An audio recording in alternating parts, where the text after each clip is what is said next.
আমরা একদম আমাদের আনুষ্ঠানিক বক্তব্য গণভোট নিয়ে সবসময় এটাই ছিল। গণভোট আগে গণভোট আগে হলে এটা ভালো, তবে গণভোটটাকে যে প্রাইম করে তোলা হলো, সব প্রশ্নকে ছাপিয়ে গণভোট আগে না পরে, ইলেকশনের দিন না পরে, বিএনপি একটা পক্ষে জামাত একটা পক্ষে, আমরা বলতেছি এইটা হচ্ছে জনগণের দৃষ্টি মূল জায়গা থেকে সরানো হচ্ছে। আমরা গণভোট আগে হলেও এটাই বেটার, কিন্তু যদি সরকারের ক্যাপাসিটির উপর আমরা সেটা কথা বলছি। আর সার্বিকভাবে তো বিএনপির পজিশন মনে হচ্ছে তারা জুলাই সনদের দরকার নাই, এখন বলতেছে জুলাই সনদের বিপক্ষে একটা জনমত তৈরি করার চেষ্টা করতেছে সোশ্যাল মিডিয়া থেকে শুরু করে সব জায়গায়। সেই জায়গায় আমরা এটার জুলাই সনদের পক্ষে আমরা জনমত তৈরি করার চেষ্টা করছি, যে জুলাই সনদের পক্ষে, সংস্কারের পক্ষে যাতে জনগণ থাকে, তরুণরা থাকে। আর এটা কি বললেন? 270 দিন, আমরা তো প্রস্তাব 1-এ এটাই বলা আছে, আমরা এটাকে সমর্থন করছি।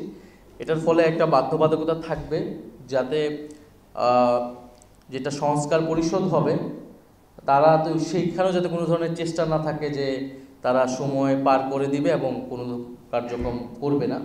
তো সেই জায়গায় তারা অবশ্যই সেটা করতে বাধ্য থাকবে, যেহেতু গণভোট আছে, গণভোটের মাধ্যমে এটা অনুমোদিত হবে। কিন্তু যদি তারা বাধ্য থাকে তাহলে এই বিষয়টা থাকতেই পারে, সেটা নিয়ে এত আতঙ্কিত হওয়ার কিছু নেই। আমাদের এখানে আমরা দেখি দলগুলো যে আতঙ্কিত হয়ে যাচ্ছে কোনো একটা বাধ্যবাধকতা চাপিয়ে দিলে, তার মানে একটা বোঝা যাচ্ছে যে মোটিভ, যে হয়তো অন্য কোনো ষড়যন্ত্র থাকতে পারে, হয়তো সংসদে গিয়েও একটা ষড়যন্ত্র থাকতে পারে সংস্কার থেকে বের হয়ে আসা। না হলে তো এটা নিয়ে এত আতঙ্কিত হওয়ার কিছু না। সবাই আমরা কমেন্ট করতেছি যে আমরা এই প্রস্তাবগুলো বাস্তবায়ন করব, সেটা গণভোটে যদি পাস হয়ে আসে, তারপরে 270 দিন কেন, আরও কম সময় সেটা বাস্তবায়ন করা সম্ভব। এবং পৃথিবীর অনেক দেশে এই ধরনের বিধান, আমরা যখন লিগ্যাল এক্সপার্টদের কথা বলেছি, লিগ্যাল এক্সপার্টদের সাথে, পৃথিবীর অনেক দেশে এই ধরনের বাধ্যবাধকতা দেওয়া হয়, ইভেন কি সংসদ ভেঙে যাবে এতদিনের মধ্যে যদি বাস্তবায়ন না করা হয়। তো এটা একেবারে নতুন কিছু এরকমও না, ফলে আমরা প্রস্তাব 1টাকে পূর্ণ সমর্থন করছি।